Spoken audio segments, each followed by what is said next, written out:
দর্শক বিশ্বংলাপে আপনাদের সবাইকে স্বাগত জানাচ্ছি। আমি আফসার উদ্দিন।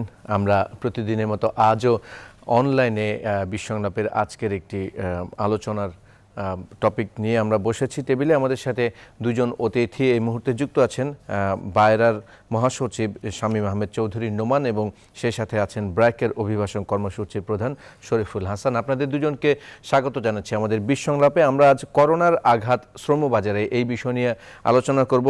মূলত রেমিটেন্স যোদ্ধা যারা আছেন তাদের অবস্থান এখন কি পর্যায়ে করোনার এই সময়ে, সেই বিষয়গুলো নিয়ে আপনাদের সাথে আলোচনা হবে। সেই সাথে আমাদের সাথে সৌদি আরব থেকে আমাদের সৌদি আরব প্রতিনিধিও যুক্ত হবেন, জনাব আলামিন। আমরা মূল অনুষ্ঠানে যাওয়ার আগে আমাদের হাতে দুটি প্রতিবেদন আছে, প্রতিবেদনগুলো দেখে আসব। প্রধানমন্ত্রী ঘোষিত প্রণোদনা প্যাকেজ খুব দ্রুত ছাড়ের দাবি করেছে এফবিসিসিআই। ফেডারেশন ভবনে আয়োজিত সংবাদ সম্মেলনে সংগঠনটি হিসেব তুলে ধরে জানায় যে ব্যাংকগুলো 1 লাখ টাকা উদ্বৃত্ত আছে। জানানো হয় প্রিন্ট ও ইলেকট্রনিক মিডিয়া চাইলেও ঋণ পাবে এই তহবিল থেকে, তবে ক্ষুদ্র উদ্যোক্তাদের বিনা জামানতে দেয়া ঋণ ফিরে পেতে ব্যবসায়ী প্রতিনিধিদের সহায়তা চায় ব্যাংকাররা। এ বিষয়ে আমাদের প্রতিনিধি সুলতান আহমেদ প্রতিবেদন করেছেন, দেখে আসি। স্থবির প্রায় সব অর্থনৈতিক কর্মকাণ্ড, আর এই দুর্যোগে ব্যবসায়ীদের বাঁচাতে প্রায় ৭২,০০০ কোটি টাকার ঋণ প্যাকেজ ঘোষণা করেন প্রধানমন্ত্রী শেখ হাসিনা।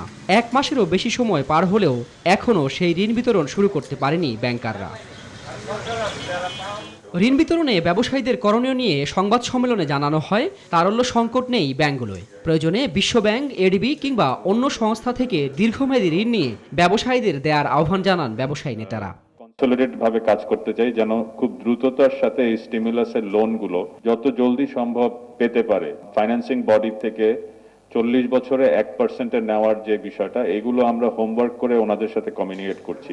এ সময় অনলাইনে যুক্ত হয়ে ব্যবসায়ী নেতারা বলেন, সংকটের এই সময়ে লাভের চিন্তা থেকে বের হতে হবে ব্যাংকগুলোকে।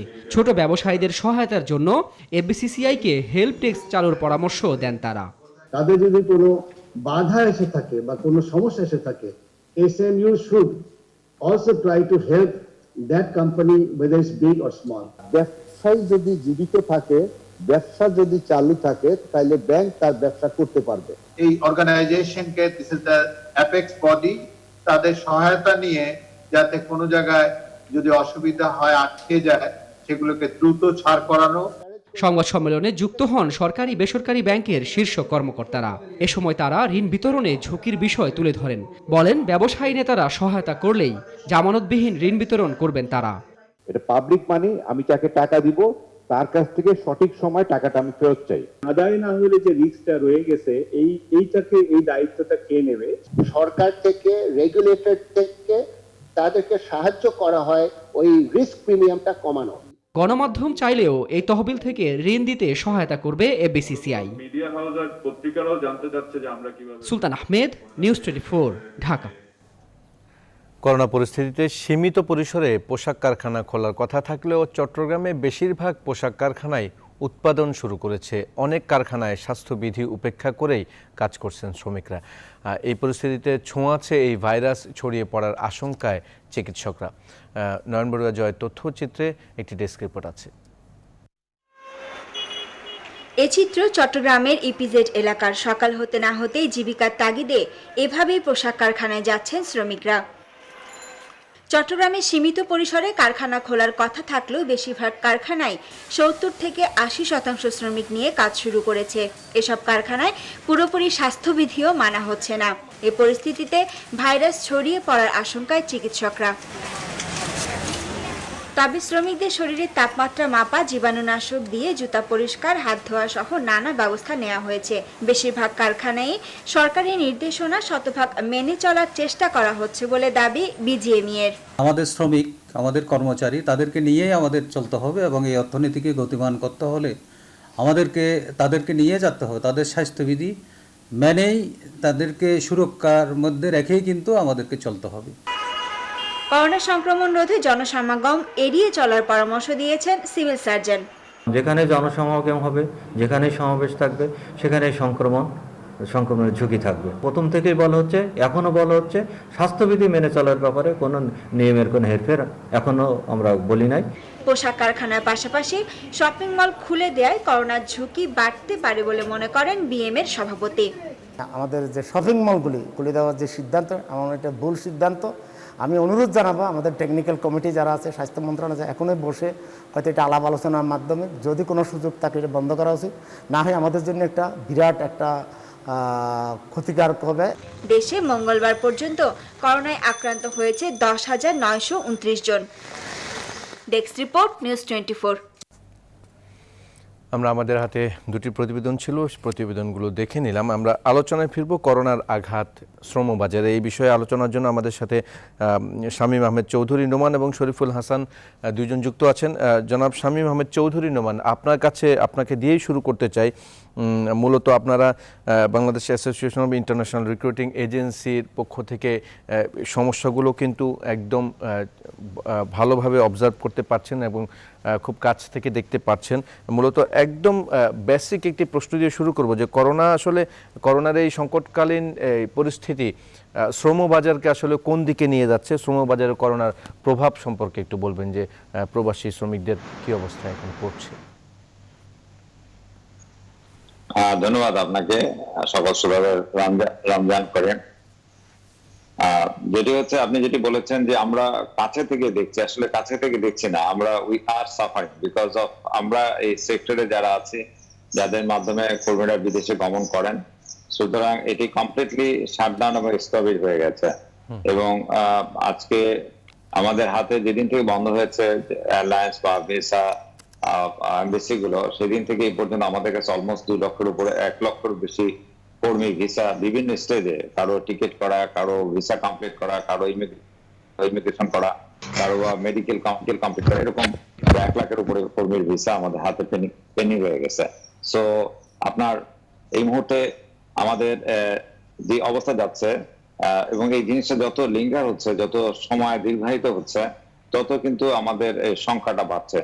এই কর্মী পাঠাবার, এই কর্মী আদৌ পাঠানো যাবে কিনা, সেটি খুবই একটা আমি বলবো একটা রিস্কের মানে ইসের মধ্যে, আনসার্টেনিটির মধ্যে যাচ্ছে। তারপরে যে হয়েছে এখন বিভিন্ন দেশ থেকে প্রেশার আসছে যে লোক সুরত পাঠাবার জন্য। এখন এটি একটি হলো আপনি যাদেরকে নিয়েছেন তাদেরকে পাঠাতে পারছেন না, তাদের যাওয়াটা অনিশ্চিত। এবং আপনি জানেন যে শ্রমবাজারে ভিসার আমরা অফিসিয়ালি বলি আর আনঅফিসিয়ালি বলি, আমাদের কিন্তু একটি কস্ট ইনভলভমেন্ট হয়ে গেছে, মার্কেটিং কস্টের এখানে। এবং সেখানে কিন্তু এখানে বিরাট রকমের একটি কস্ট আটকে গেছে, যেখানে রিক্রুটিং এজেন্সি গুলো এবং যেসব কর্মীরা এই যাওয়ার জন্য প্রস্তুত হয়েছিলেন তারা কিন্তু এটা শিকার হচ্ছেন। এবং এটি রিকভার করার পর কিন্তু কোনো সুযোগ এই মুহূর্তে নাই। এবং এই কর্মীগুলি যদি শেষ পর্যন্ত যেতে না পারে, তাহলে আলটিমেটলি এই সেক্টরে যারা আমরা কর্মরত আছি, আমাদের আসলে কোনো জায়গায় যাওয়ার উপায় থাকবে না। কারণ একটি হলো যে ইনভেস্টমেন্ট বা যেটি হয়ে গেছে এই ভিসা প্রক্রিয়া করার সময়, সেটি ফেরত পাওয়ার সুযোগ নাই। সেকেন্ডলি যারা যেতে পারেননি, তারা যদি কোনো পেমেন্ট দিয়ে থাকেন, তাদেরকেও সেই পেমেন্টটি ফেরত দিতে হবে। তাহলে সেই ক্ষেত্রে রিক্রুটিং এজেন্সিগুলো একটু মহা সংকটের মধ্যে পড়ে আছে। এখন যেটি নতুন মাত্রা যোগ হয়েছে যে তারা চাচ্ছে তাদের এখানে কর্মরত যে লোক আছে তাদেরকে ফেরত পাঠাবার জন্য।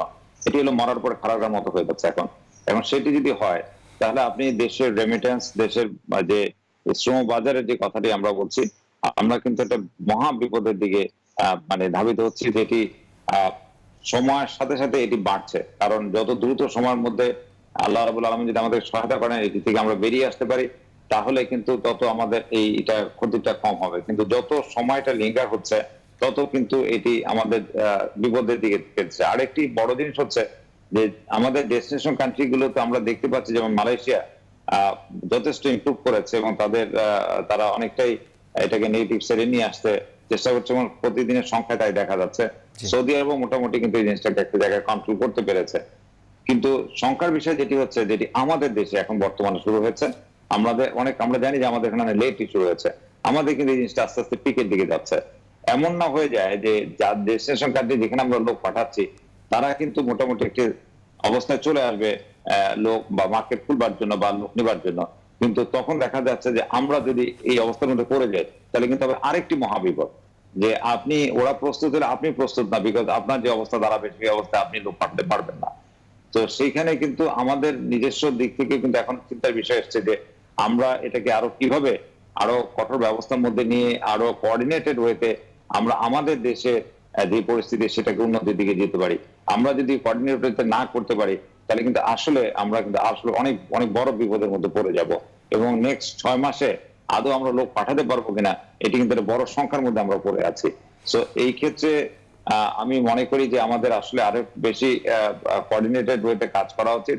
এবং আমরা দেখলাম যে আমাদের মাননীয় মন্ত্রী মহোদয় এবং মাননীয় আমাদের পররাষ্ট্রমন্ত্রী মহোদয় বলেছেন যে এখন কিন্তু 3 ক্যাটাগরি লোকরা ফেরত আসার জন্য গভর্নমেন্ট এগ্রি করেছে। সেটি হলো যারা আনডকুমেন্টেড, যাদের কোনো প্রপার ডকুমেন্টস নাই, তাদেরকে এই দেশে রাখবে না। দ্বিতীয়টি হচ্ছে যাদের বিভিন্ন মেয়াদের সাজা হয়েছিল বিভিন্ন কারণে, তাদেরকে পাঠাচ্ছে। আরেকটি হলো যাদের কন্ট্রাক্ট মানে শেষ হয়ে গেছে, কন্ট্রাক্টুয়াল পিরিয়ডটা, যারা তাদের টেনিয়রটা শেষ করেছেন, নরমালি অনেকে এটা সবসময় রিনিউ করা হয়, তাদেরকে বলছেন তারা রিনিউ করবেন না।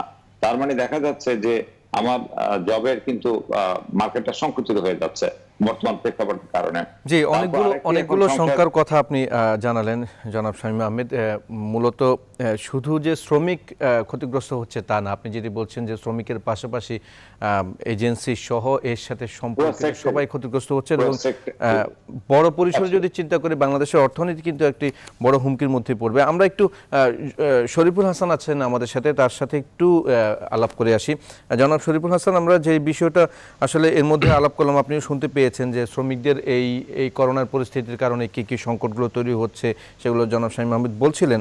মূলত করোনার এই পরিস্থিতিতে প্রবাসীদের ঝুঁকিগুলো যদি আমরা চিন্তা করি, এই মুহূর্তে যারা প্রবাসী শ্রমিক আছে তারা আসলে কোন কোন ধরনের ঝুঁকিটা এখন পড়বেন বা পড়তে যাচ্ছেন বলে আপনি মনে করছেন, জনাব শরীফুল হাসান? ধন্যবাদ। নোমান ভাই মোটামুটি বলেছেন। আমি যেটার যদি একদম নোমান ভাইয়ের কথা খুব ছোট্ট করে সারমর্ম করি, আমাদের সংকট তিনটা। আমাদের প্রতি বছর গড়ে 7 থেকে 8 লাখ লোক বিদেশে যেত, আপনার প্রতি মাসে 50,000 লোক গড়ে বিদেশ যেত, সেটা আমাদের বন্ধ, বৈদেশিক কর্মসংস্থান বন্ধ। দ্বিতীয়ত হচ্ছে আমাদের 1 কোটি লোক বিদেশে থাকতেন, তাদের এখন চাকরি, রিনিউ, খাবার, তারা একটা ভয়ঙ্কর সংকটের মধ্যে আছে। তৃতীয়ত হচ্ছে আমাদের 18 ফেব্রুয়ারি থেকে 18 মার্চ করোনা শুরুর আগে যেই 2 লাখের মতন প্রবাসী কর্মী বিদেশ থেকে এসেছিলেন, তারা আবার যেতে পারবেন কি সেটা অনিশ্চিত, তার মধ্যে আবার নতুন করে ফেরত। এই তিনটার ফলাফলে যা হচ্ছে, আমাদের প্রতি বছর $18 বিলিয়ন আমাদের আসতো, আমাদের রিজার্ভ $30 বিলিয়ন হতো। আমাদের অর্থনীতির সবচেয়ে সেফ এবং সবচেয়ে পজিটিভ সূচক যেটা ছিল প্রবাসী আয়, সেটা কিন্তু আমাদের বাধাগ্রস্ত। এটা হচ্ছে আমাদের মোটামুটি দাগে 3 দাগে ধরনের। আমি আবার একটু আশাবাদের কথা বলতে চাই, যে সংখ্যাটা নমন হয় সেই সংখ্যাটার কথা খুব বারবার বলছি, যে পৃথিবীর স্বাভাবিক হলো কিন্তু বাংলাদেশের স্বাভাবিক হচ্ছে না, সেটা হচ্ছে সংকট। আর আশাবাদ কথা বলেছি, করোনা পরিস্থিতি যখনই স্বাভাবিক হবে, জুলাই, আগস্ট, সেপ্টেম্বর, অক্টোবর যখনই স্বাভাবিক হবে, প্রত্যেকটা দেশ চাইবে তার অর্থনীতি আবার ঘুরে দাঁড়ায়, আবার নতুন করে সে কাজ করা, আবার নতুন করে করা, পুরো করা। তখনও কিন্তু তার আবার প্রচুর লোক দরকার হবে, প্রচুর কাজের প্রতি বাড়বে, তখনও কিন্তু আবার অনেক সম্ভাবনা তৈরি হবে। তো কাজেই প্রতিটা সংকটই পৃথিবীতে একটা বাঁক নেয়, আমরা একটা বাঁকের দিকে আছি, সেটা যে আপনি সংকট রয়েছে। আমি মনে করি আমাদের বাংলাদেশিদের যেই কাজ দেখবেন আপনি, কনস্ট্রাকশন ওয়ার্কার, পরিচ্ছন্ন কর্মী, এমন কাজগুলো করে যেই কাজগুলো খুব নেসেসারি, আপনার বেতন খুব তার বেশি না, কিন্তু এই কাজগুলো আপনার লাগবে। ধরেন আপনার বাসায় আপনি অর্থনৈতিক যতই ভালো, আপনার বাসায় একটু সব কাজে মানুষ আপনার লাগবে। বাংলাদেশে এরকম গুরুত্বপূর্ণ কাজ হতে হচ্ছে।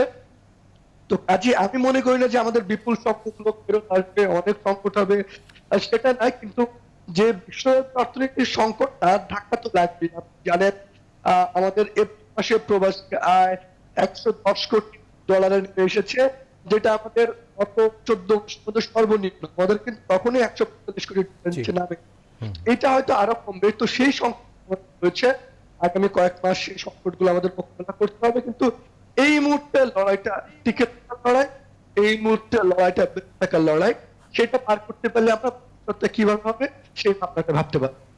ধন্যবাদ জনাব শরীফুল হাসান। আপনি বলছেন যে এই মুহূর্তে লড়াইটা মূলত টিকে থাকার লড়াই। জনাব শামীম আহমেদ, আপনার কাছে আরেকবার আসবো। শরীফ ভাই যে বিষয়টি বলছিলেন যে এই টিকে থাকার যুদ্ধে কিন্তু টিকে থাকতেই হবে কোনো না কোনোভাবে, কিন্তু আপনি এর আগে যে শঙ্কার কথা জানালেন সেটি একটি ভয়াবহ বিষয় যে ডেস্টিনেশন কান্ট্রি যদি যখন রেডি হয়ে যায় তখন যদি আমাদের শ্রমিকরা রেডি না থাকে তাহলে কিন্তু শ্রমিকদের কর্মসংস্থান কিন্তু একটা পার্মানেন্টলি একটা বিপর্যয়ের মুখে পড়ে যাওয়ার আশঙ্কা করছেন আপনি সেই জায়গাটা। এবং তার পাশাপাশি শরীফুল হাসান যে বিষয়টি বলছিলেন যে $18 বিলিয়ন যে নিশ্চিত আয়ের যে পথ, সেই আয়টাও কিন্তু রিস্কে পড়ে যাচ্ছে। এই দুইটার সমন্বয়ে আসলে আপনারা যারা এজেন্সি হিসেবে কাজ করছেন এবং প্রশাসনিকভাবে এই দুইটাকে রিকভার করার জন্য এই মুহূর্তে কোনো উদ্যোগ আপনারা চিন্তা করেছেন কিনা, যাতে করে সামনে ক্ষতির পাল্লাটা একটু কমিয়ে নিয়ে আসা যায়? জি, ধন্যবাদ আপনাকে। যেটি শরীফ ভাই কারেক্টলি বলেছেন যে আমাদের সবাই সংখ্যা করছেন যে একটি বিশাল জব কাট হবে জব মার্কেটে, কিন্তু সেটি হচ্ছে আপার স্কেলে। আর আমাদের যে কর্মীরা যেখানে কাজ করছেন, আমাদের আসলে আপার স্কেলের চেয়ে আমাদের লোয়ার স্কেলের লোকরা কাজ করছেন, লো স্কেলে কাজ করছেন বেশি, এবং সেটি কিন্তু নিত্য প্রয়োজনীয় প্রতিদিনের। যখন জীবনযাত্রা স্বাভাবিক হয়ে যাবে তখন কিন্তু এই সকল সব ক্ষেত্রে লোকগুলোকে দরকার হবে, এবং সেই ক্ষেত্রে কিন্তু আমাদের লোকরা বেশি সংখ্যায় কাজ করেন, এবং সেই ক্ষেত্রে কিন্তু আমরা একটা জায়গায় সুবিধাজনক অবস্থায় আছি। আরেকটা যেটি হচ্ছে যে ভবিষ্যতে যেটা আমরা দেখতে পাচ্ছি যে এই মহামারীর কারণে আপনি কিন্তু সারা পৃথিবীতে সব জায়গায় সব দেশগুলো হেলথ সেক্টরের উপরে কিন্তু বিশাল একটি তাদের ইনভেস্টমেন্ট আসবে, এবং তারা এই মহামারীর কারণে কিন্তু সব দেশে হেলথ সেক্টরটা এক্সপোজ হয়ে গেছে, এবং সেখানকার তারা নিজেরা বুঝতে পেরেছে যে তাদের স্ট্রেংথটা কোথায় আছে।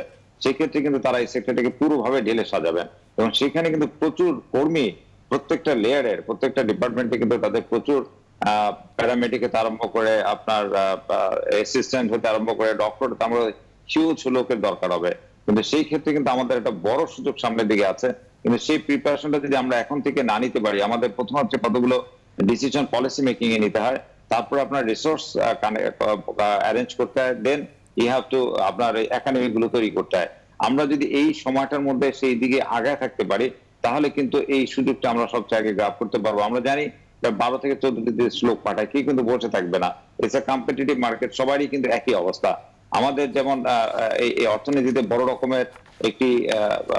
রকমের আমি মনে করি যে আমরা যেটা দেখে আসছি যে আসলে রেমিটেন্সি হলো এই দেশের অর্থনীতির মেরুদণ্ড, যেটা হাসান ভাই বলেছেন যে অলরেডি আমরা we are dipping because of কর্মীরা যারা আছেন তারা বেতন পাচ্ছেন না, বিকজ তাদের যেহেতু কর্মস্থলে তারা যেতে পারছে না, কোনো কাজ হচ্ছে না, তাদেরকে জাস্ট খালি শেল্টার দিয়ে তাদেরকে খাওয়ার ব্যবস্থাটা করা হচ্ছে, কিন্তু তার আয়ের উপরে কিন্তু তার পরিবারটি নির্ভরশীল।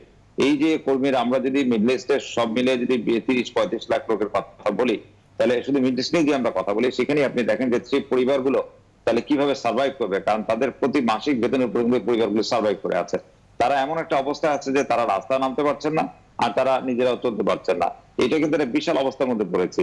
তার মধ্যে যদি তাদেরকে এখন ফেরত আসতে হয়, তাহলে তারা নতুন করে তাদের কর্মজীবন কিভাবে শুরু করবেন? একটি জায়গায় তারা একটা জায়গায় অভ্যস্ত, তাদেরকে নতুন করে আপনি যতই কাজ দেওয়ার চেষ্টা করেন না কেন, ইনিশিয়ালি কিন্তু it's quite difficult. So ultimately এটা সার্বিকভাবে কিন্তু ইনিশিয়ালি আমাদের একটা ধাক্কা লাগবে, যে জায়গাটায় বলবে যে সার্ভাইভাল অফ দ্য ফিটেস্ট, এই জায়গাটা আমাদের এখন চ্যালেঞ্জ।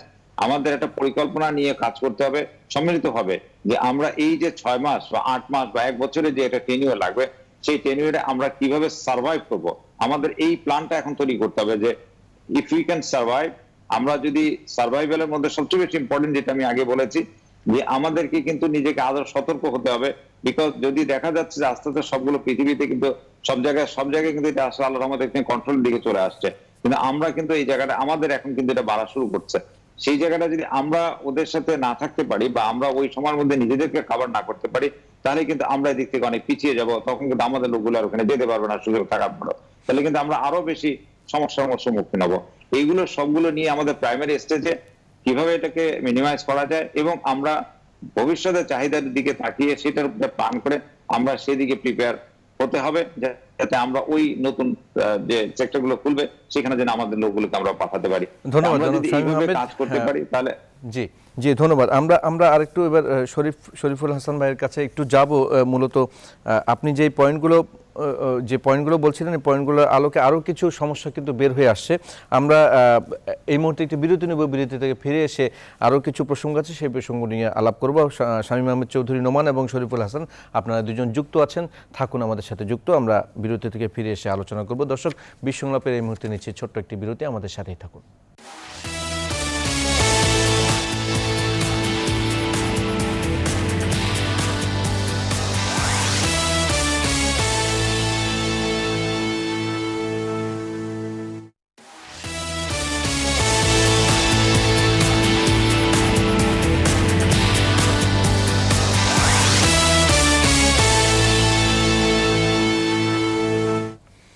বিরতির পর আবারও স্বাগত বিশ্বংলাপে। আমরা করোনার আঘাত শ্রম বাজারে এই বিষয়ে আলোচনা করছি। আমাদের সাথে শামীম আহমেদ চৌধুরী নোমান এবং শরীফুল হাসান দুজন অতিথি যুক্ত আছেন। এই মুহূর্তে আমরা একটু সৌদি আরবে ঘুরে আসবো। সৌদি আরবে আমাদের প্রতিনিধি আলামিন আছেন। জনাব আলামিন, আপনি নিশ্চয়ই আমাকে শুনতে পাচ্ছেন। আপনাকে স্বাগত জানাচ্ছি আমাদের বিশ্বংলাপে। আমরা জানি যে প্রবাসী শ্রমিক যারা আছে তাদের এই সংকট কিন্তু এখন দিন দিন শুধু বাড়ছে এবং আমরা এই বিষয়ে আলাপ করছিলাম। মূলত সৌদি আরবে আমি আপনার কাছে একদম স্পেসিফিক 3টা পয়েন্ট জানতে চাইবো যে প্রবাসীদের আক্রান্তের ঝুঁকি ব্যবস্থাপনা কতটুকু সেখানে দেখতে পাচ্ছেন এবং কর্মসংস্থান কতটা ঝুঁকিতে পড়েছে। আমরা জানি যে এর মধ্যে ওমরা এবং পর্যটন ভিসাও বন্ধ হয়ে গিয়েছে। সেই ভিসাগুলোরই বা কী অবস্থা, কবে নাগাদ সব কিছু স্বাভাবিক হতে পারে, সৌদি আরবের পরিস্থিতি আমাদের জানাবেন জনাব আলামিন।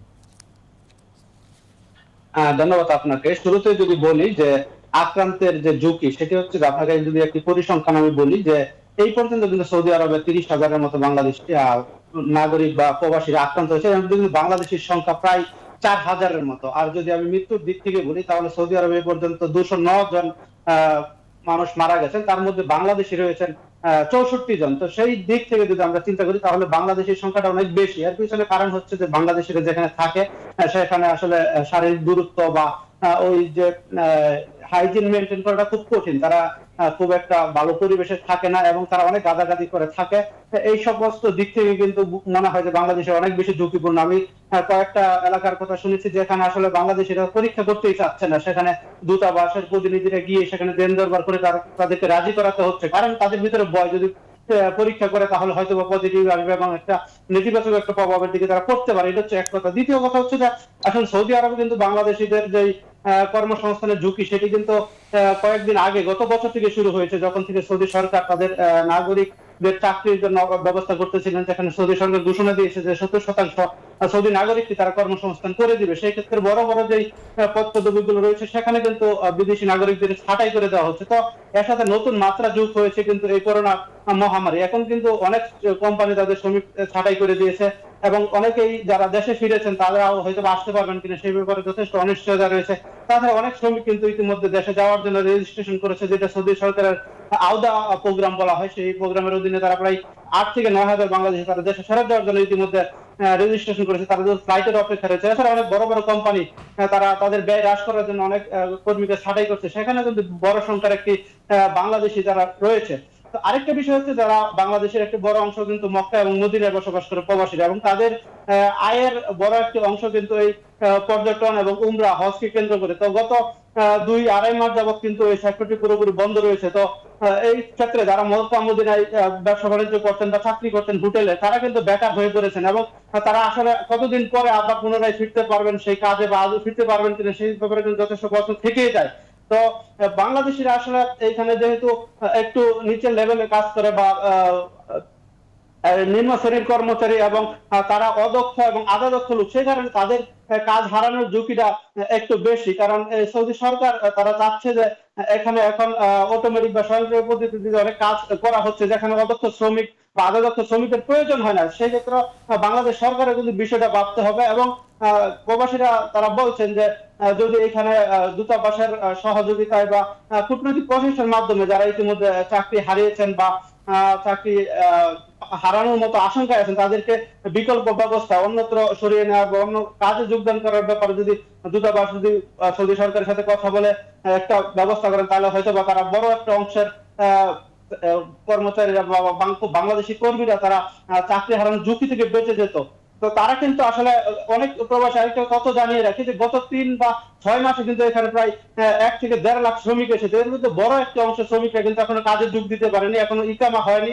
তারাও কিন্তু অনিশ্চয়তার মধ্যে রয়েছেন, এবং এই মহামারীর পরে তারা কি ইকামা হবে কিনা বা তারা কাজে যোগদান করতে পারবেন কিনা, এটা কিন্তু বড় প্রশ্ন। এখন একজন শ্রমিক সে 3 থেকে 4 লক্ষ টাকা খরচ করে এসেছে, এখন যদি তাকে দেশে ফিরে যেতে হয় তাহলে তার এই ড্যামারেজ বা সে ব্যাংক লোন করে এসেছে, সেই ব্যাংক লোনটা কে পরিশোধ করবে? হয়তো বা সে তার ভিটেমাটি বিক্রি করে সে এখানে এসেছে, তো তাকে যদি এই অবস্থায় দেশে ফিরে যেতে হয় তাহলে তার এই যে ব্যাংক লোন কে পরিশোধ করবে, এই বিষয়টা কিন্তু অনেক প্রবাসীরা প্রশ্ন করছেন। তাছাড়া অনেক প্রবাসী কিন্তু এইসব দুশ্চিন্তার কারণে কিন্তু অনেক হৃদরোগে আক্রান্ত হয়ে প্রবাসী মারা যাওয়ার সংখ্যা কিন্তু বাড়ছে। আমি যদি বলি আপনাকে, সৌদি আরবে প্রায় প্রতিদিনই 1-2 জন করে কিন্তু বাংলাদেশে হৃদরোগে আক্রান্ত হয়ে মারা যাচ্ছে। এর ভিতরে অনেক সংখ্যা রয়েছে যারা আসলে বিভিন্ন ধরনের দুশ্চিন্তা বা পারিবারিক চাপ বা অর্থনৈতিক চাপের কারণে অনেকে মারা যাচ্ছেন বলে বিশেষজ্ঞ বা চিকিৎসকরা মত দিয়েছেন। তো সরকারের উচিত যে বিষয়গুলো দেখা, এবং পরিবার যারা এখানে নতুন এসেছেন বা নিম্ন আয়ের মানুষ, তাদের পরিবার যারা দেশে অভুক্ত রয়েছেন তাদেরকে আর্থিক সহায়তা দেওয়া এবং তাদের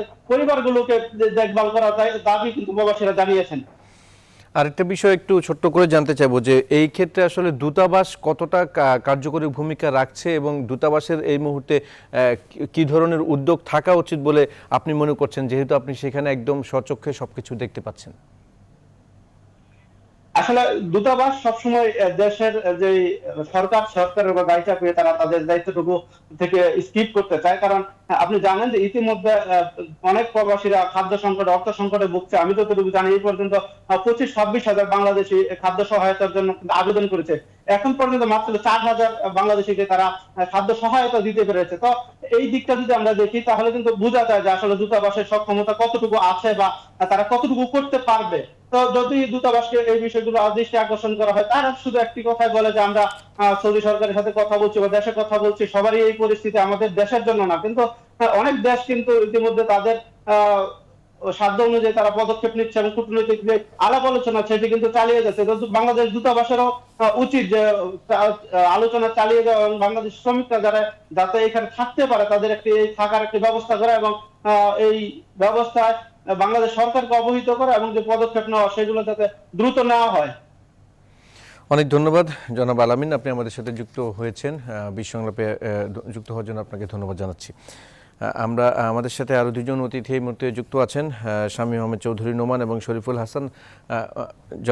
জনাব শামীম আহমেদ চৌধুরী, আপনার কাছে একটু যাব। মূলত আপনিও শুনলেন আমার সাথে আমাদের প্রতিনিধি যেই সমস্যাগুলো বললেন, তার মধ্যে একটা প্রধান সমস্যা কিন্তু তিনি উল্লেখ করেছেন, এটা শুধু সৌদি আরবে না, আমরা জানি যে বিশ্বের অন্যান্য দেশেও বাঙালি কমিউনিটিতে একদম খুব নিম্নমানের পরিবেশে বাঙালিরা সেখানে অবস্থান করেন, যার কারণে স্বাস্থ্যবিধি সেখানে মানতে পারেন না। সেই জায়গাটায় আসলে কাজ করার জন্য দূতাবাসগুলোর কোনো উদ্যোগ থাকতে পারে কিনা, তারা কি করতে পারেন, এই বিষয়ে আপনার কাছে একটু জানতে চাই। ধন্যবাদ আপনাকে। আসলে আমি ধন্যবাদ জানাই আমাদের মাননীয় মন্ত্রী মহোদয়কে।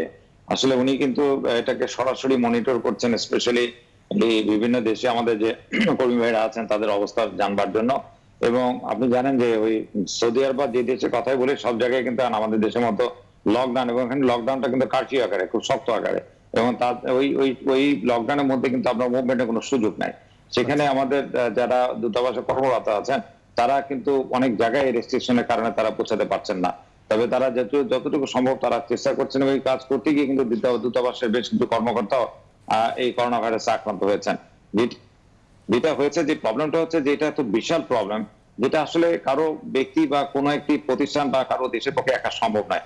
তবে সৌদি আরব অনেকগুলো স্টেপ নিয়েছে এবং তারা এলাকা ভিত্তিক কিছু সংগঠন গড়ে তুলেছে সৌদি গভর্নমেন্টের থ্রুতে বিভিন্ন সোর্সের মাধ্যমে, যে তারা সেখানকার তাদের কিছু হটলাইন তারা প্রোভাইড করেছে, যে তারা ওই হটলাইনের মাধ্যমে আপনি যোগাযোগ করেন, তাহলে তাদের আপনার খাদ্য এবং যে কোনো সমস্যা আপনি পড়েন না কেন, তারা কিন্তু আপনার দরজায় আসছে। এটি ক্যাম্পে হোক, এটি যেখানে আপনি থাকেন, এটা বেশ কিছু পদক্ষেপ আপনাকে এখানে সৌদি সরকার নিয়েছে। সেই সাথে আমাদের এমবেসি কিন্তু সাধ্যমতো চেষ্টা করছে, এবং তারা নতুন একটা অ্যাপসও তৈরি করছে। যেহেতু তারা ফিজিক্যালি পৌঁছাতে পারছে না, তারা একটি চেষ্টা করছেন যে তারা 100 রিয়ালের মতো একটি টাকা কোনো একটি তারা একটা হটলাইন করে রেখেছেন, সেখানে আপনি কল করলে তারা সেখানে সেই দোকান বা আপনি যে কাছাকাছি এরিয়া আছেন সেখানে আপনাকে ওইটা পাঠিয়ে দিবে, সেখান থেকে আপনি আপনার গ্রোসারিটা করতে পারবেন। এইভাবে তারা কিন্তু সাধ্যমতো চেষ্টা করে যাচ্ছে। কিন্তু আপনি প্রবলেম যেটা হচ্ছে, যে কথাটা আমরা বলছি যে বিদেশে যে আক্রান্ত হয়েছে তার মধ্যে কিন্তু আমরা দেখতে পাচ্ছি আমাদের কমিউনিটির লোকরা অলমোস্ট হাইয়েস্ট নাম্বার। এটি খুবই একটি ব্যথা, মানে একটি মানে চিন্তার এবং দুর্ভাগ্যজনক যে এটির মূল কারণটি দেখা যাচ্ছে যে আমাদের যে কর্মীদের যারা যেখানে থাকেন তারা এত ঘনবসতি ভাবে তাদেরকে রাখা হচ্ছে, সেখান থেকে কিন্তু তারা বেশি সংক্রমণ হচ্ছে। আমরা সিঙ্গাপুরে যদি বলি, সিঙ্গাপুরে যে দেখেন যে আক্রান্ত যারা হচ্ছে তার মধ্যে বাংলাদেশিদের সংখ্যাটা অনেক বেশি, সৌদি আরবে তাই হয়েছে, আমরা মালয়েশিয়াতে তাই হয়েছে। বাট এটা মূলত কারণটা দেখা যাচ্ছে যে তারা তাদের যে ওয়ে অফ লিভিং, তারা যে অ্যাকোমোডেশনটা তাদেরকে প্রোভাইড করা আছে আসলে এটি স্বাস্থ্যসম্মত নয়। এবং বর্তমান পরিস্থিতিতে যে ডিস্টেন্স, আমরা যে সোশ্যাল ডিস্টেন্সের কথা বলি, সেই সোশ্যাল ডিস্টেন্স করে তাদের রাখবার মতো সেখানে তাদের সেই জায়গা বা তাদের সেই ব্যবস্থাটি নেই। কারণ এই অবস্থার সম্মুখীন আগে কেউ কখনো হয়নি। তার মধ্যে তাদের যে থাকবার যে অবস্থাটি সেটি অত্যুন্নত মানের তখন থেকে ছিল না। অবভিয়াসলি এই ব্যাপারগুলো নতুন করে ভাববার বিষয়। আগামীতে আমাদের যখন সুযোগ হবে কাজ করবার বা আমরা নরমাল পরিস্থিতি ফেরত আসবে, আমাদেরকে এই জায়গাটা আসলে জোর দিতে হবে। আমরা যারা সেক্টরে আছে আমাদেরকে এই দায়িত্ব নিয়ে কাজ করতে হবে যে এমপ্লয়ার লোক নেবেন তাকে নিশ্চিত করতে হবে যে লোকটি থাকবেন তার প্রপার স্যানিটাইজেশন, তার প্রপার থাকার ব্যবস্থাটি নিশ্চিত না করা পর্যন্ত আমরাও আসলে এই জায়গাটা শক্ত হতে হবে সরকারের সাথে মিলে, মন্ত্রণালয়ের সাথে মিলে, এমবেসির মাধ্যমে, যে আমরা ওই এমপ্লয়ার এইটি ব্যবস্থা না করতে পারলে সেখানে আমাদের লোক পাঠাতে হবে না বা লোক কম পাঠাতে হবে। কারণ তাদের এখন এই ধরনের এইটা একটি লেসন আমাদের জন্য। আজকে যে জিনিসটা আমরা এখন সারা বিশ্বব্যাপী যে সমস্যার সম্মুখীন হলাম, এটাও একদিকে আমরা একটা জিনিস আমাদেরকে শিক্ষা দিল যে এই পুয়ার এই স্যানিটেশন বা পুয়ার অ্যাকোমোডেশনের কারণে কিন্তু আমরা দেখতে পাচ্ছি আমাদের প্রবাসী ভাইরা যাদের অর্থের রক্তের ঘামের টাকায় আজকে দেশ চলছে, তারা কিন্তু সবচেয়ে বেশি জীবনের ঝুঁকির মধ্যে আছেন। একটা অর্থনৈতিক ভাবে, একটা হলো তারা শারীরিক মানসিক ভাবে। এই জায়গাটা আসলে আমাদের জন্য বিশাল চিন্তার কারণে দাঁড়িয়েছে যে বর্তমান অবস্থাটা আমরা কিভাবে উন্নত করতে পারি। ধন্যবাদ জনাব শামীম আহমেদ, আপনি আমাদের সাথে যুক্ত থাকুন।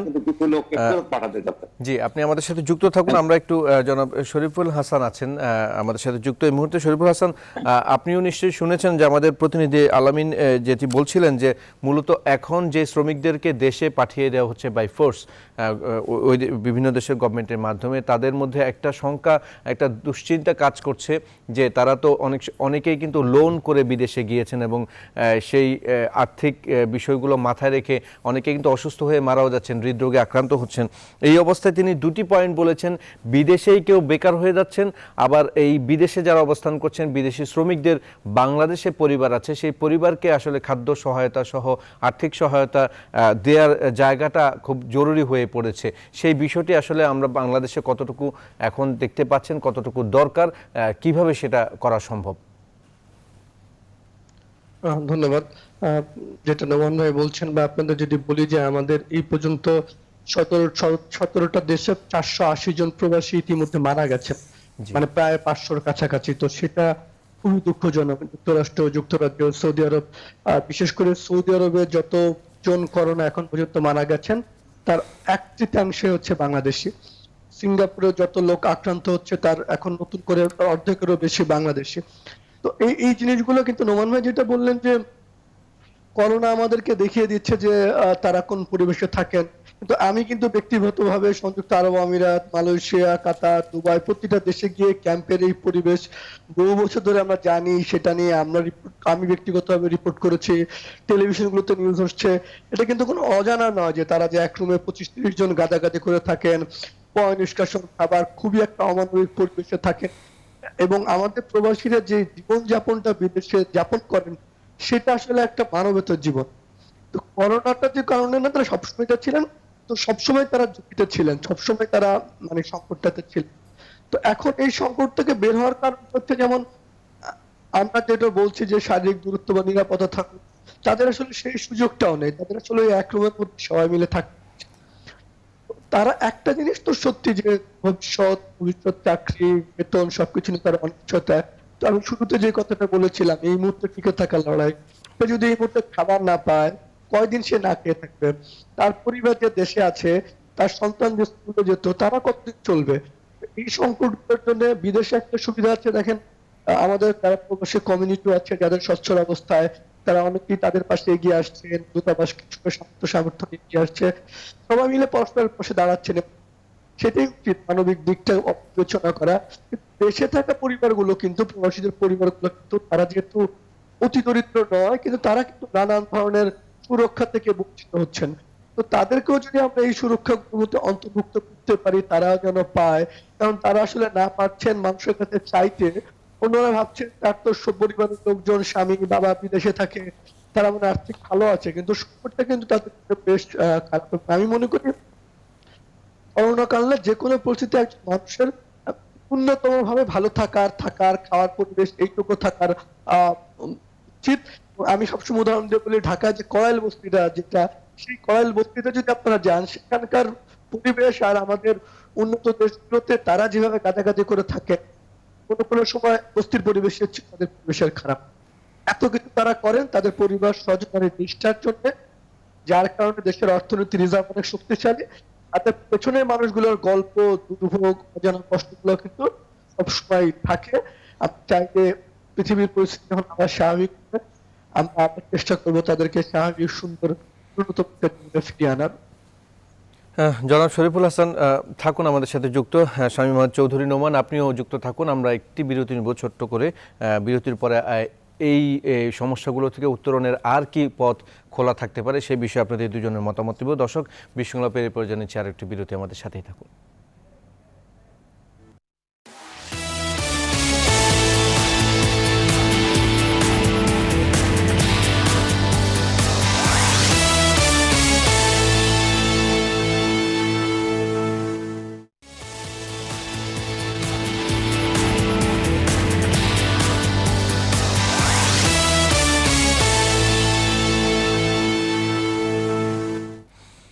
বিরতির পর আবারও স্বাগত বিশ্বংলাপে। আমরা করোনার আঘাত শ্রমবাজারে এই বিষয় নিয়ে আলোচনা করছি। আমাদের সাথে দুজন অতিথি এখনও যুক্ত আছেন, শামীম আহমেদ চৌধুরী নোমান এবং শরীফুল হাসান। আমরা এই পর্যায়ে শামীম আহমেদ নোমান, আপনার কাছে একটু জানতে চাইব, মূলত যেহেতু আমরা একদম অনুষ্ঠানের শেষের দিকে আছি, আমি কয়েকটা প্রসঙ্গ আপনার সাথে একটু জানতে চাইব। মূলত ভবিষ্যতের শ্রমবাজার মাথায় রেখে এই মুহূর্তে টিকে থাকার জন্য কী ধরনের উদ্যোগ বা করণীয় থাকতে পারে, সেটা আপনাদের রিক্রুটিং এজেন্সির পক্ষ থেকে হোক, প্রশাসনিকভাবে সরকারিভাবে নেওয়া হোক। আরেকটা হচ্ছে, পরিস্থিতি যদি স্বাভাবিক হয়, অনেকগুলো মানুষ একসাথে ভিসার জন্য অ্যাপ্লাই করবে, অনেকগুলো মানুষ একসাথে যাওয়ার জন্য চেষ্টা করবে। সেই পরিস্থিতি সামাল দেওয়ার জন্য করণীয় কি? এবং সবচেয়ে বড় সংখ্যা যেটা, কাজ হারানোর ক্ষেত্রে অনেকগুলো শ্রমিক কিন্তু ঝুঁকিতে পড়ে যাবে। সেই জায়গাগুলোকে কূটনৈতিক সম্পর্কের মাধ্যমে বিদেশে সেই জায়গাগুলোকে ঠিক রাখার জন্য আসলে কি করণীয়? এই তিনটি পয়েন্টে আপনি কি বলবেন? ধন্যবাদ আপনাকে। আসলে আশা আছে বলেই আমরা বেঁচে আছি, এটাই বাস্তবতা। এরকম দুর্যোগ আল্লাহ মাফ করুক আমাদেরকে, এই মানুষ এইগুলো আল্লাহ রাব্বুল আলামিনের সহায়তায় এইসব চ্যালেঞ্জ মোকাবিলা করে আল্লাহ রাব্বুল আলামিনের ব্লেসিংসে আবার মানুষ তার কর্মক্ষেত্রে ফিরে আসে, আবার স্বাভাবিক জীবনযাত্রা ফিরে আসবে, এই প্রত্যাশাটি আমরা করি। আপনি যেটি জানতে চেয়েছেন, এই চ্যালেঞ্জে আমরা আমাদের যেগুলো আগে থেকে জানা ছিল বা আমরা এখন যেটা আরো প্রকট আকারে দেখা দিচ্ছে বেশ কতগুলো জিনিস, আমাদের সেই জায়গাগুলোকে নজর দিতে হবে। যে আগামীতে আমি অলরেডি আমার কথার মাঝখানে বলেছিলাম যে আমাদের কিন্তু নতুন করে ট্রেন্ড শুরু হচ্ছে। এখন কিন্তু নতুন করে আপনার কিছু সেক্টর খুলবে যেগুলো এই পরিস্থিতির কারণে, উদ্ভূত পরিস্থিতির কারণে সৃষ্টি হয়েছে, সেগুলো কিন্তু সেই দেশগুলো সেই সব জায়গায় নতুন করে লোক নেওয়া শুরু করবে বা নতুন করে তাদের ক্যাটাগরি, আমরা সেই জায়গায় নিজেদেরকে এখন থেকেই সেসব পরিকল্পনা নিয়ে সেটি প্রস্তুত করা উচিত। তারপর আপনি দেখেন যে করোনার থেকে আপনাকে যদি সেফগার্ড করতে হয়, সুরক্ষা নিতে হয়, তাহলে কিন্তু সবচেয়ে বেশি হলো পার্সোনাল হাইজিন। এটি কিন্তু আপনার নিত্যনৈমিক জীবনে কিন্তু প্রতিদিনই প্রয়োজন। এইটাকে আরেকটু যদি আপনি কেয়ারফুলি হ্যান্ডেল করেন, তাহলে এটা সুরক্ষার কিন্তু মূল হাতিয়ার। তাহলে এই জায়গাটায় আমরা কিন্তু আমাদের যে বিদেশে কর্মরত কর্মীরা যাচ্ছেন, তাদেরকে কিন্তু আমরা ট্রেনিং এর মাধ্যমে এই জায়গাটা আমাদেরকে আরো বেশি সচেতন হতে হবে এবং তাদেরকে থেকে আরো কঠোর ভাবে শেখাতে হবে যে পার্সোনাল হাইজিন। এবং এটাতে শুধু আজকে করোনার জন্য আমরা এই ভুক্তভোগী হচ্ছি, কিন্তু এটি যদি সঠিকভাবে আমরা করতে পারি, মেনটেন করতে পারি, তাহলে কিন্তু আগামীতে অন্যান্য যে কোনো এই ধরনের কন্টিজিয়াস ডিজিজ থেকে কিন্তু আমরা আমাদেরকে নিজেদেরকে বা কর্মীদেরকে সুরক্ষা রাখতে পারবো। এই জায়গাটায় আরেকটি হলো যেটি আপনি বলেছেন যে আমাদের যাওয়া, ইনশাআল্লাহ আমরা আশা করি খুব শীঘ্রই দিনটি আমরা দেখতে পাবো বলে আমরা বিশ্বাস করি আল্লাহ রাব্বুল আলামিনের সহায়তায়, যেটি হলো যে যাওয়ার সময় হয়তো যখন খুলবে তখন তো একসাথে একটি লোড আসবে, তখন আমরা দেখতে পাবো যে এয়ারলাইন্স গুলো তাদের যে টিকিটের হার সেটি যেন বাড়িয়ে না দেন, সেই জায়গাটি থেকে এখন থেকে কেয়ারফুল হতে হবে, কারণ এটি সাংঘাতিকভাবে এফেক্ট করবে এই সেক্টরকে। তারপরে হচ্ছে যে অনেকে ভিসা আমাদের এক্সপায়ার হয়ে যাচ্ছে, কারণ আপনি জানেন ভিসা স্ট্যাম্প করার পর 3 মাসের মধ্যে লোকগুলো যেতে হয়, যেসব ভিসাগুলো স্ট্যাম্পিং হয়েছে সেগুলো হয়তো এই সময়ের মধ্যে এক্সপায়ার হয়ে যাবে। সেইগুলোকে ওই কূটনৈতিক ভাবে যেটি আপনি বলেছেন সেটি অলরেডি মন্ত্রণালয়কে আমরা বলেছি, মন্ত্রী মহোদয় ব্যাপারে অলরেডি পররাষ্ট্র মন্ত্রণালয় সহ মন্ত্রী মহোদয় সহ বিভিন্ন রাষ্ট্রদূতদের সাথে কথা বলেছেন কিছুদিন আগেও। তো আমরা মনে করবো যে সেটি কন্টিনিউয়াসলি কমিউনিকেট করতে হবে উইথ দি ডেস্টিনেশন কান্ট্রি, যাতে যারা আটকা পড়ে আছে তারা যখন এই স্বাভাবিক অবস্থায় ফিরে আসবে তাদেরকে যেন আমরা ভিসা যাদের এক্সটেনশন লাগবে তাদেরকে যেন প্রপার ওয়েতে এক্সটেনশন করে সেই লোকগুলো পাঠার ব্যবস্থা করতে পারি। এইভাবে কূটনৈতিক তৎপরতা আমাদেরকে কিন্তু কন্টিনিউয়াসলি এখন থেকে সেগুলো কন্টিনিউ করতে হবে, because this is a sector which is the life, আমরা কি বলি এটাকে, যে জীবন জীবিকা এবং প্রবাসী ভাইদের এবং এই যে ফরেন রেমিটেন্স বলি আমরা, বিদেশে কর্মসংস্থানের যে 8 থেকে 9 লক্ষ লোকের বা 7 থেকে আমরা যদি অ্যাভারেজ বলি 7 থেকে 8 লক্ষ লোকের প্রতি বছর যে কর্মসংস্থান হচ্ছে, এটি কিন্তু বিশাল একটি ব্যাপার, এবং এই জায়গাটা যদি আমরা ধরে রাখতে চাই তাহলে কিন্তু আমাদেরকে এই জায়গাটাতে আরো বেশি নজর দিতে হবে। অনেক ধন্যবাদ জনাব শামীম আহমেদ চৌধুরী নোমান, আপনি আমাদের সাথে থাকুন, অনেক বেশি রিসোর্সেস এখানে প্রয়োজন হবে। জি অসংখ্য ধন্যবাদ। আমরা এবার একটু জনাব শরীফুল হাসান আপনার কাছে যাব। শামীম আহমেদ চৌধুরী নোমান যে এর আগে একটি ডকুমেন্টস বলেছেন যে আনডকুমেন্টেড এমপ্লয়ি যারা আছে তাদেরকে ফেরত পাঠানোর বিষয়ে চাপ দেওয়া হচ্ছে, সাজাপ্রাপ্ত যারা আছে তারা চলে আসবেন, এবং সেই সাথে কন্ট্রাক্ট যাদের শেষ হয়েছে, কন্ট্রাকচুয়াল জব যাদের সময়সীমা শেষ তারা চলে আসবে। এই 3 ক্যাটাগরির লোক দেশে যদি চলে আসেন, এবং সেই সাথে আরও কিছু সংখ্যা আছে প্রবাসী শ্রমিক যদি কর্মস্থলে না ফিরতে পারেন তাহলে তাদেরও কিন্তু দেশে অবস্থান করতে হবে।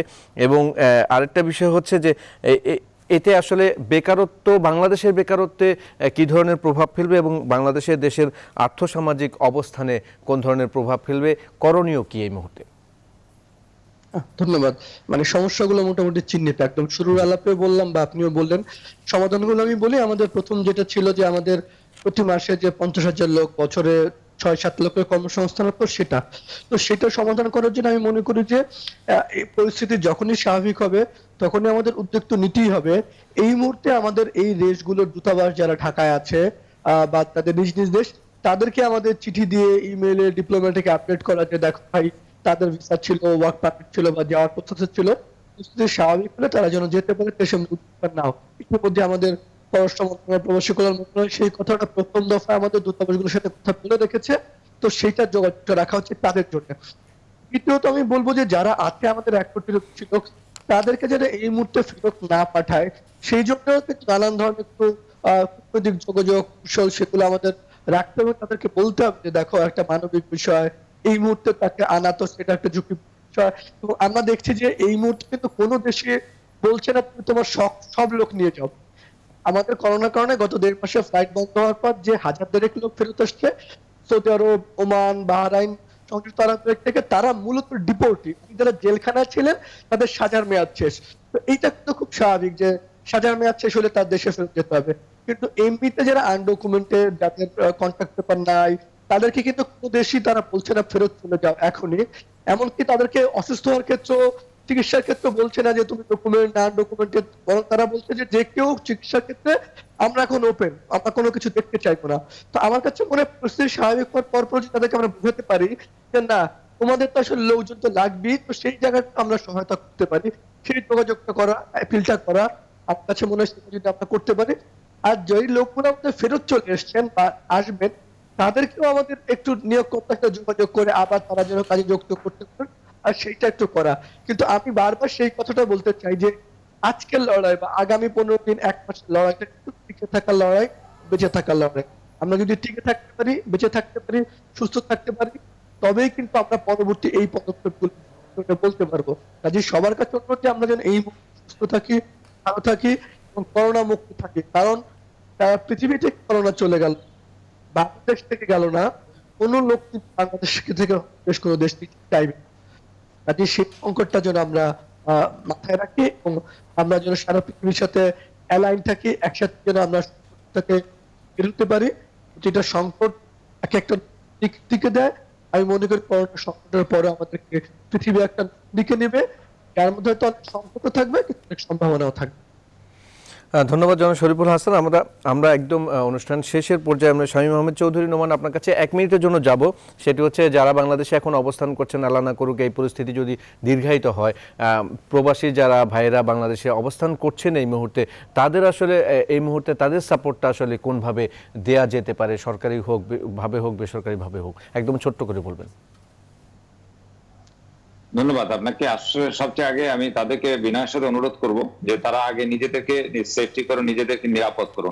তারা নিজেদেরকে বিভিন্ন পাবলিক পরিবেশে না যাওয়ার জন্য তারা নিজেরা যদি সুস্থ থাকেন তাহলেই কিন্তু আমরা বিদেশে আমরা দ্রুত সময়ের মধ্যে এই কাজটি শুরু করতে পারবো এবং এই জায়গাটাই তাদের সবচেয়ে আগে কাজ করতে হবে।